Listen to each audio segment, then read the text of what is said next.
Bienvenidos a Economía en Breve número 201, donde reanudamos nuestros comentarios sobre lo más relevante de la marcha de la economía y un poco más. La intención original de este canal es proporcionar un vistazo rápido a la coyuntura económica, es decir, a los eventos más relevantes del entorno para la economía de México, apoyados en material gráfico para tener una percepción más completa de lo que ocurre. Agradezco enormemente a todos los que ven este programa, que luego de 4 años tiene ya una audiencia importante y creciente, y agradezco también los comentarios y sobre todo la generosidad que muchos han tenido para que el programa continúe, apoyando con lo que consideran adecuado a las finanzas del programa en las opciones que tienen por aquí. Recordarán que he estado reflexionando sobre cómo mejorar la contribución que podemos hacer a través de este espacio, especialmente si el programa debe limitarse nada más al repaso de la coyuntura o si hay que incluir más contenido como por ejemplo explicaciones básicas de la economía y temas financieros, reflexiones y opiniones o incluso perlas de conocimiento que voy encontrando por ahí. Más adelante haré una encuesta para conocer su opinión, pero por lo pronto voy a comenzar a incorporar estos elementos al programa y espero que así resulte más valioso para todos ustedes. En esta semana quiero comenzar con 2 reflexiones que considero un par de estas perlas de sabiduría. Primero, imaginemos que tenemos un objeto en la oscuridad y que queremos saber qué es. Algunas personas aplicarán luz desde su punto de vista y verán esta sombra cuadrada, concluyendo que es un cubo lo que está ahí. Y otras, desde su perspectiva un poco diferente, ven una sombra redonda y concluyen que es una esfera. Sería muy fácil que ambos discutieran porque les parece evidente que los otros están equivocados. Pero si ambos grupos fueran capaces de mover un poco su punto de vista, sería fácil darse cuenta de lo que hay en la realidad y que aquí tenemos es un cilindro. La reflexión es que el estar en desacuerdo no necesariamente significa que alguien esté equivocado, pero sobre todo que el punto de vista importa. Y si somos capaces de ver las cosas desde diferentes puntos de vista, podremos entender mejor los problemas y encontrarles solución. Buena parte de los problemas sociales que vemos en el mundo y en México tienen que ver con el marco de referencia, el punto de vista de los diferentes grupos. Y algo que hace mucha falta para mejorar nuestro entorno es tener una mayor flexibilidad para ver los problemas desde diferentes ángulos para encontrar las soluciones. La segunda reflexión es sobre el concepto de impotencia adquirida, cuyo ejemplo más común es la forma en que entrenan a los elefantes en los circos. Cuando el elefante es pequeño, lo amarran fuertemente a un poste clavado en el suelo que impide que el elefantito, pese a todos sus esfuerzos, se libere. Llega un punto en que el elefantito deja de luchar y se convence que es imposible. Por eso cuando ya es adulto, lo amarran con una estaquita enclenque porque ya no va a intentar liberarse. En las personas, algo así se refiere como la mentalidad de la víctima. Cuando pensamos que todo lo que nos pasa es culpa o responsabilidad de alguien más. Si adoptamos esta mentalidad de la víctima, entregamos nuestro poder para reaccionar y actuar sobre el entorno, porque ni siquiera nos preguntamos cómo podríamos hacer algo. También se llama impotencia adquirida. El camino para salir adelante de cualquier situación comienza siempre por aceptar nuestra responsabilidad, es decir, nuestra habilidad para responder, ya que si no creemos que podemos hacer algo, que tenemos la capacidad para actuar, ni siquiera veremos que lo que nos detiene es frecuentemente una estaquita enclenque. Espero que estas reflexiones les sean de utilidad para enfrentar el 2021, que ha comenzado con gran intensidad y que, como verán en esta imagen que encontré por ahí, para la economía luce nuevamente retador y complicado. Vaya forma de comenzar en Estados Unidos, donde una turba de seguidores radicales de Trump, instigados por él, irrumpió por la fuerza en el Congreso cuando se realizaba el conteo de votos del colegio electoral para certificar la victoria de Joe Biden, en lo que algunos analistas calificaron como un intento de golpe de Estado. Eventualmente tuvo que desplegarse la fuerza pública, incluida la Guardia Nacional, y un toque de queda para disolver a las personas con algunos lamentables decesos.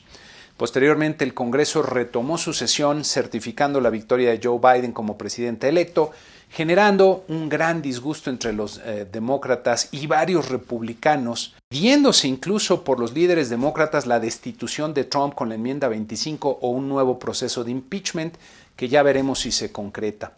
La democracia estadounidense en sus más de 200 años de historia quizá nunca se había visto amenazada como en esta ocasión, pero sus instituciones resistieron. Vale la pena reflexionar que las instituciones se construyen para asegurar ciertos objetivos para el buen funcionamiento de la sociedad, pero su desempeño no está garantizado y depende de su solidez y también de las personas que las dirigen. Podríamos decir que una institución es fuerte cuando no importa qué persona la encabeza, ya que en mayor o menor medida cumplirá su objetivo. Pero cuando las instituciones no son sólidas por su construcción o tradición, entonces la persona que las encabeza determina en buena medida su desempeño. Si ponemos personas realmente honorables, preparadas y comprometidas con la sociedad, aún instituciones débiles harán un gran trabajo.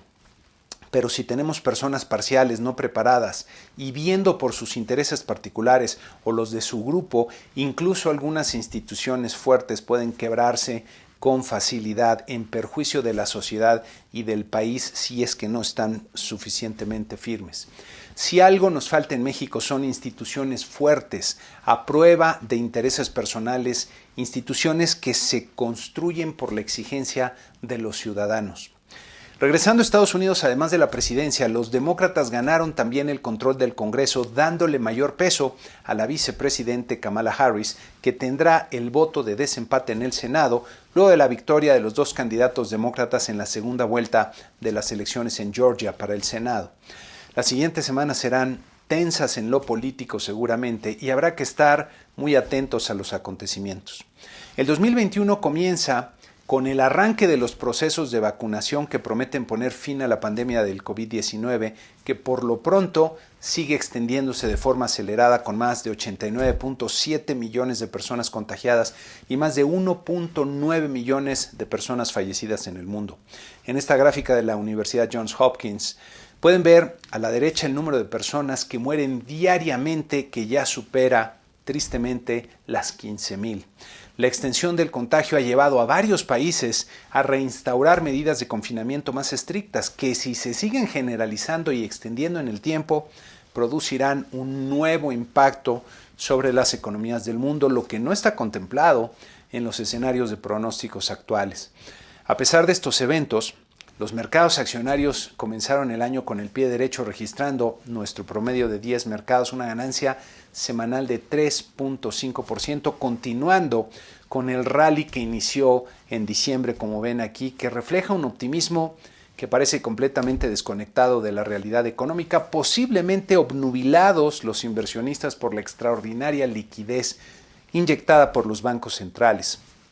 que parece haber diluido por completo cualquier percepción de riesgo entre los inversionistas, que están insensibles a las señales de peligro. Las nóminas no agrícolas, por ejemplo, se contrajeron en 141,000 puestos durante diciembre, siendo la primera caída desde abril, y como podemos ver en esta gráfica, la creación de empleo ya perdió el impulso del rebote y del estímulo inicial de la política fiscal y monetaria, quedando todavía 9.8 millones de empleos por recuperar. En México, una notable baja de 5.1% en los precios de frutas y verduras permitió que la inflación general registrara 0.38% en diciembre y terminar el año en 3.15%, muy cerca del objetivo de 3%, lo que desde luego es una buena noticia, pero habría que tomar con cierta mesura, ya que las mercancías no alimenticias aumentaron 1.22%, llevando la inflación subyacente a 0.55% en el mes y 3.80% a tasa anual. En esta gráfica podemos ver que la inflación general anual en la línea azul clara se redujo fuertemente en noviembre y diciembre, mientras que la subyacente en la línea oscura se mantiene tercamente más cerca del 4%.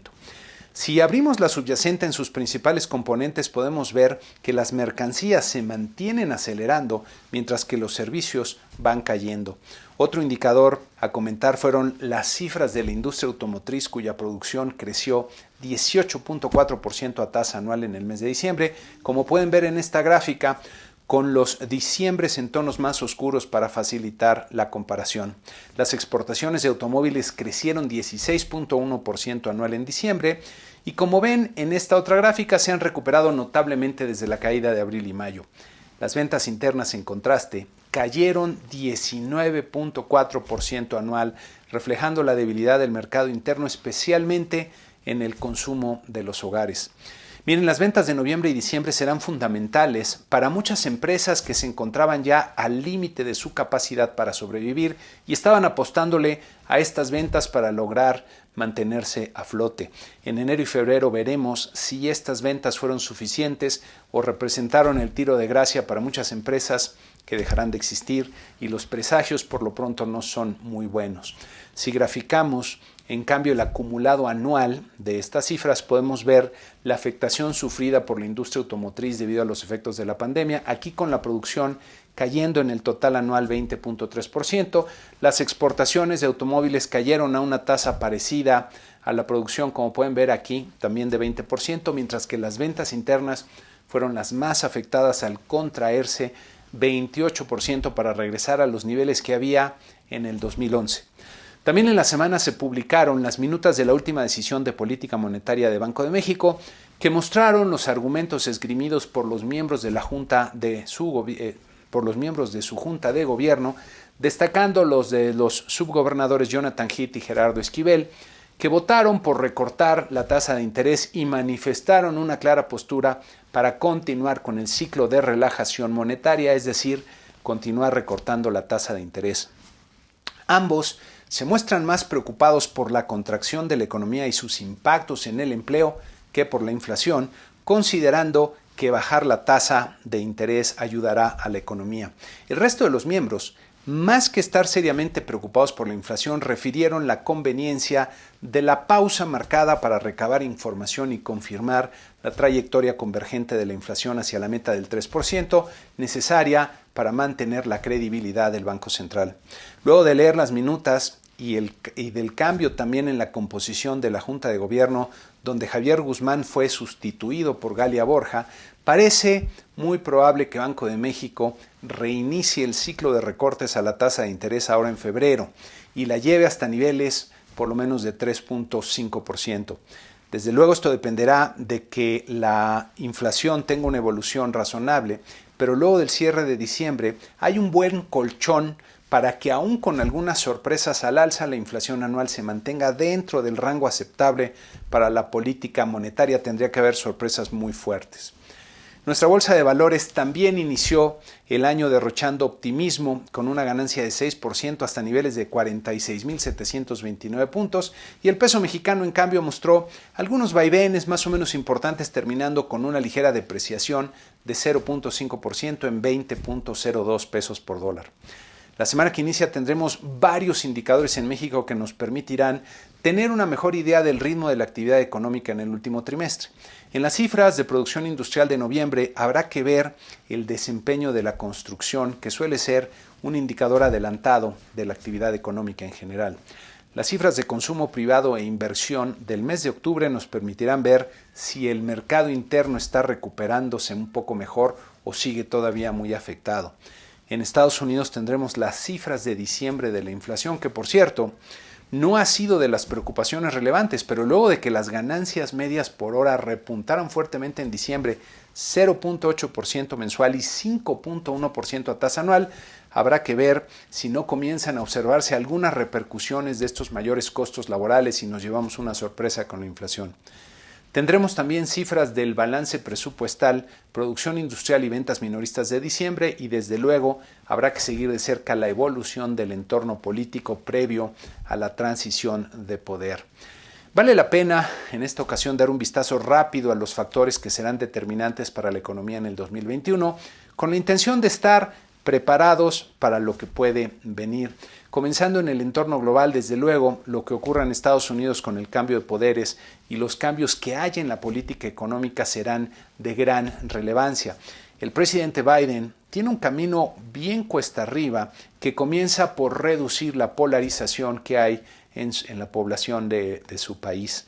Desde luego, la evolución de la pandemia sigue siendo otro factor central, y hasta que no esté cabalmente controlada con una buena parte de la población mundial ya vacunada, seguirá afectando a la economía de los países, sobre todo si se tiene que recurrir a medidas de confinamiento todavía más estrictas o por más tiempo. En México, por cierto, el panorama de la pandemia es muy desalentador, con los hospitales ya saturados en varias ciudades y el personal médico desgastado por el esfuerzo continuo y la falta de recursos.